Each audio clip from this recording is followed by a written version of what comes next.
Sa gitna ng patuloy na tensyon sa West Philippine Sea at mga hamon sa seguridad sa Indo-Pacific, nagkaroon ng pag-uusap sa telepono sina Pangulong Ferdinand Marcos Jr. at U.S. Secretary of State Marco Rubio. Ayon kay Palace Press Officer Undersecretary Claire Castro, tinalakay ng dalawang opisyal ang mga usaping may direktang epekto sa ekonomiya at pambansang seguridad ng bansa. Kabilang dito ang information technology, business process management, enerhiya, oil supply at iba pang larangang may kinalaman sa ugnayang pangkalakalan ng Pilipinas at Estados Unidos.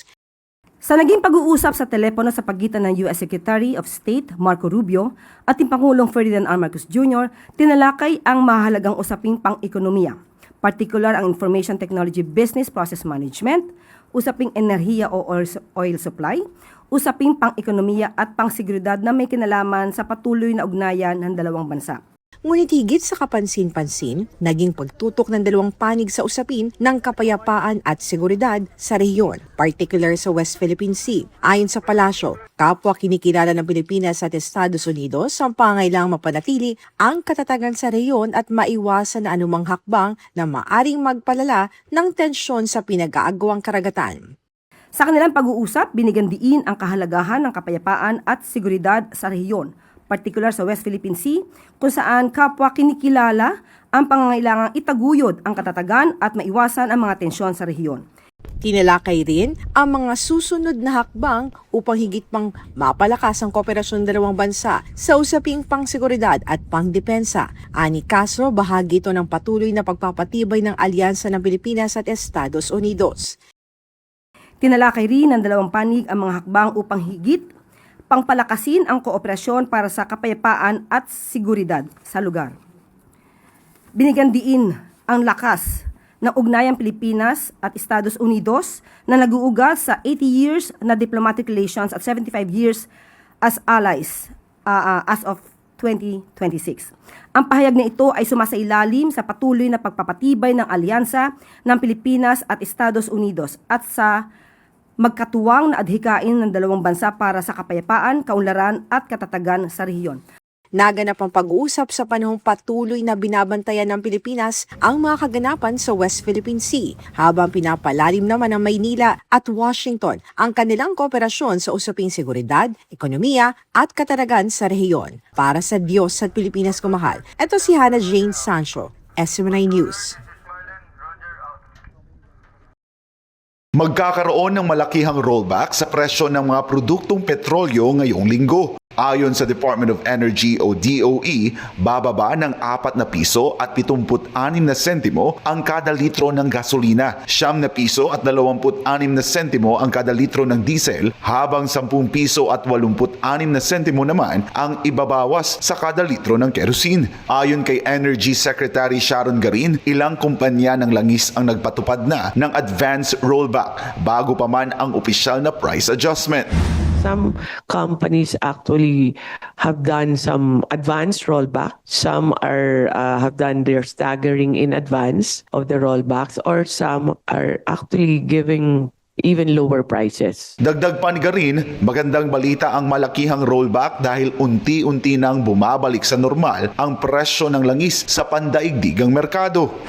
This is a good news. Good news because we're going closer to the pre-war prices. Pre-war was around 60 pesos, 50 to 60 pesos, and now we're getting closer and closer to this amount. Umaasa ang DOE na mananatiling matatag ang presyo ng langis kung hindi na magkakaroon ng panibagong tensyon o kaguluhan sa gitnang silangan, partikular na may kinalaman sa Iran, Israel at Estados Unidos. Samantala, tiniyak ng ahensya na sapat ang supply ng produktong petrolyo sa bansa. Para sa Diyos at sa Pilipinas kong mahal, ako si Jason Rubrico, SMNI News.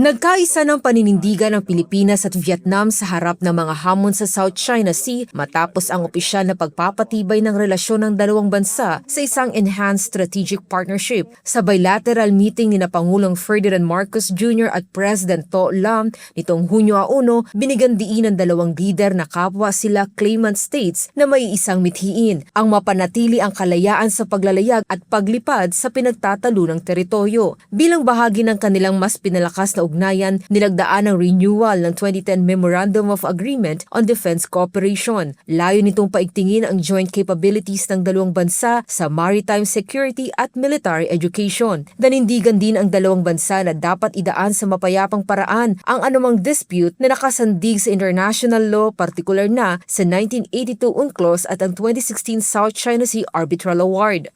As fellow claimant states, we reaffirm that maintaining peace, stability, and the freedom of navigation and overflight in the South China Sea remains non-negotiable. We stand resolute in our commitment to the peaceful resolution of disputes grounded firmly in international law. Maliban sa teritoryo, nagkasundo rin ang dalawang lider na maging kasangga laban sa mga cross-border threats tulad ng internet fraud at human trafficking gamit ang intel sharing. Target din ng dalawang bansa na palakasin ang ekonomiya at itaas ang trade exchange ng higit sa 10 bilyong dolyar. Kasado na rin ang mga kasunduan sa digital transformation, turismo para sa 2026 hanggang 2029 at pagtutulungan sa agrikultura para matiyak ang food security ng dalawang bansa. Ayon kay Marcos, ang pagkakaisang ito ang magsisilbing pundasyon ng katatagan at kapayapaan sa buong ASEAN at Indo-Pacific region. Para sa Diyos at sa Pilipinas kong mahal, ito si Ino Mortel, SMNI News. Nakikita ng pamahalaan ang International Horticultural Expo 2027 sa Yokohama, Japan bilang pagkakataon upang mas mapalawak pa ang merkado ng mga produktong agrikultura ng Pilipinas at makahikayat ng mas maraming dayuhan, mamumuhunan sa sektor ng agrikultura. Sa pagbisita ni Pangulong Bongbong Marcos Jr. sa Japan, nilagdaan ng Pilipinas ang isang kasunduan para sa paglahok ng bansa sa International Horticultural Expo 2027 sa Yokohama. Ayon kay Agriculture Secretary Francisco Chu Laurel Jr., higit pa sa isang eksibisyon ang paglahok ng Pilipinas dahil isa rin itong pagdiriwang ng pagkakaibigan, inobasyon at kooperasyon sa agrikultura sa pagitan ng Pilipinas at Japan. Target ng Pilipinas na higit pang mapalawak ang pag-export ng saging, mangga, pinya, nyog, kape, kakao, durian, avocado at iba pang high-value crops sa Japan na isa sa pinakamalaking importer ng pagkain sa buong mundo. Sa ilalim ng temang Bukas, Gardens of the Bayanihan Spirit, ipapakita rin ng Pilipinas ang kultura, biodiversity at mga makabagong teknolohiya sa agrikultura sa Expo na gaganapin mula Marso hanggang Setyembre taong 2027. Para sa Diyos at sa Pilipinas, kung mahal nag-uulat Paul Montebon, SMNI News.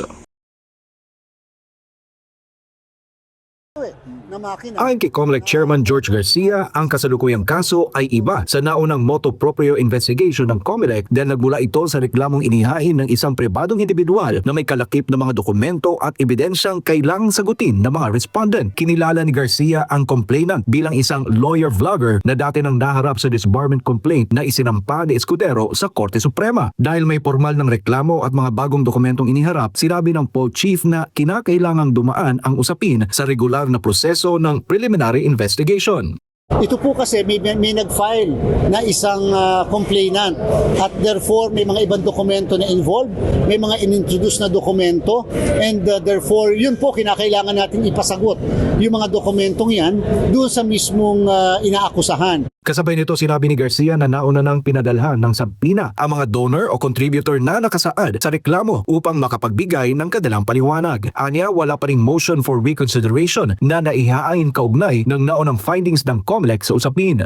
Ang alam ko na issue na ng subpoena ng law department namin yung mismong contributor or donor. Nilinaw rin ng COMELEC na nananatiling election offense ang kabigoang sumunod sa ilang obligasyon ng mga contributor sa ilalim ng Omnibus Election Code. Samantala, patuloy ring nakipag-ugnay ng poll body sa Office of the Ombudsman at nagbibigay ng mga kinakailangang dokumento kaugnay ng hiwalay ng investigasyon sa parehong usapin. Sa ngayon, hinihintay ng COMELEC ang mga sagot ng mga contributor na pinadalhan ng subpoena bago magpasya sa susunod na hakbang sa kaso. Para sa Diyos at sa Pilipinas kung mahal, Aaron Rojas, SMNI News.